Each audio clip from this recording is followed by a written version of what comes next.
I'm Grant Kirkhope. I'm the audio director at Big Huge Games. I'm the audio vision holder, which is a very American phrase. We don't say things like that in England.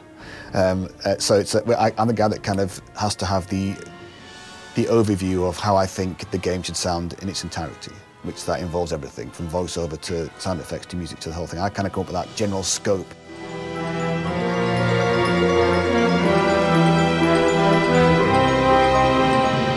I applied to BXG because I wasn't really bothered about if it was a big company or a huge successful company or a big name. I wanted to feel that it was a place I could go that felt vibey about what they were doing, and it's kind of angst, and a place where I thought I could make a difference or make a contribution.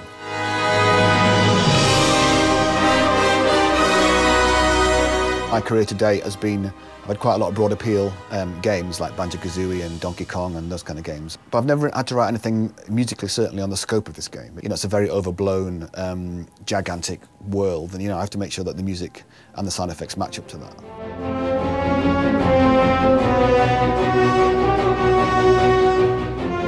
Sound effect-wise, we've tried to go for that similar overblown feel. This game's, you've got a lot of combat in it, Getting that balance right is difficult, to make sure all the spells and all the hits and all the stuff sound appropriate to the level of intensity you put into the sword swipe or the big spell that you cast and stuff like that, So it's very easy to get lost in it and to try and just make it one step louder, and then if it just blows up, it never works like that.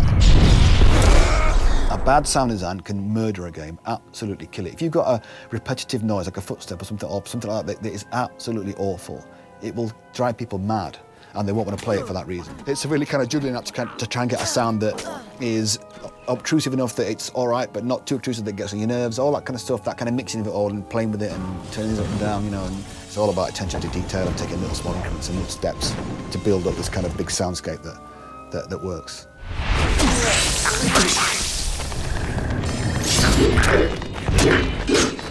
I think that as time's gone on, the two roles are split more, so you get guys who do just sound design and guys who do just music. And I like to do both.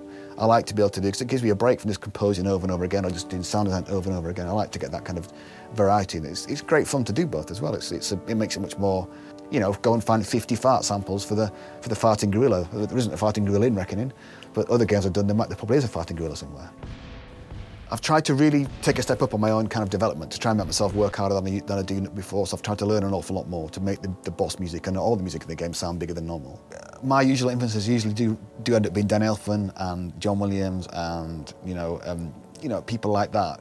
That's the kind of people that I aspire to. And I'll probably lean more towards John Williams at the moment. I think John Williams can be easily overlooked because people think, oh, he writes those tunes like E.T. and all that kind of stuff, But if you listen to his music for his fight sequences or anything else, it's tremendous. It's massively chromatic. It's very complicated. It's all over the place. It's not easy to keep up with what he's doing because he's so good at that. But when it comes to the big tune, he's right on the money with it, So I have tried in my own small way to do something like that. And I'd like to think that it sounds a bit different to other people's games. I've tried to be different with our game. It's very dark.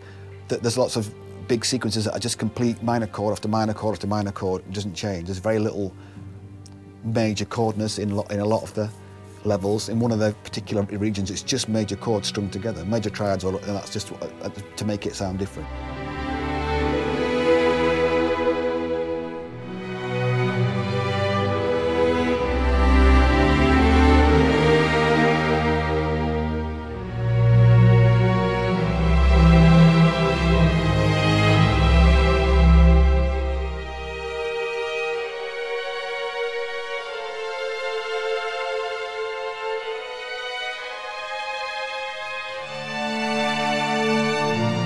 I write music very sort of like that, and then like that. I don't go along and sketch it out and then fill it in. I'm kind of very this is 4 bars, and then complete that 4 bars, and the next 4 bars. I don't know if that's the right way I want to do it. It might be right, I don't know. Every composer's probably going, oh my God, he's terrible. I played in orchestras from the age of 11 on trumpet, so I do know how this sounds. That's why I think when I came to write for orchestra, I didn't find it very difficult. But you never get used to that kind of, the wealth of it. It's such a different sensation. I mean, there's nothing like just having that 85, 90 people sat there, playing your music. It's incredible, I mean, this time, I use like 2 euphoniums extra, 3 trombones, bass trombone, tuba, 3 trumpets, 6 French horns, triple woodwinds, double strings, massive, you know, I just really went for the numbers of people, and you know, you get such a massive, thick sound doing that.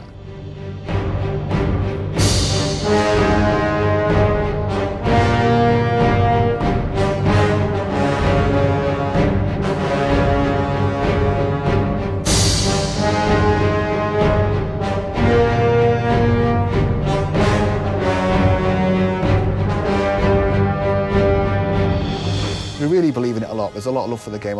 Everybody here is all, you know, dedicated to try and make it as best as we can. There's no shortcuts. We're trying to just do it all, you know. And we're gonna live and die by it, and that's the way it should be.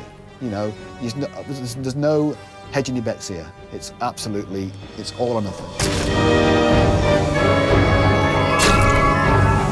We're trying to marry it all together in this big, fantastic package, and I really think we've done it, you know.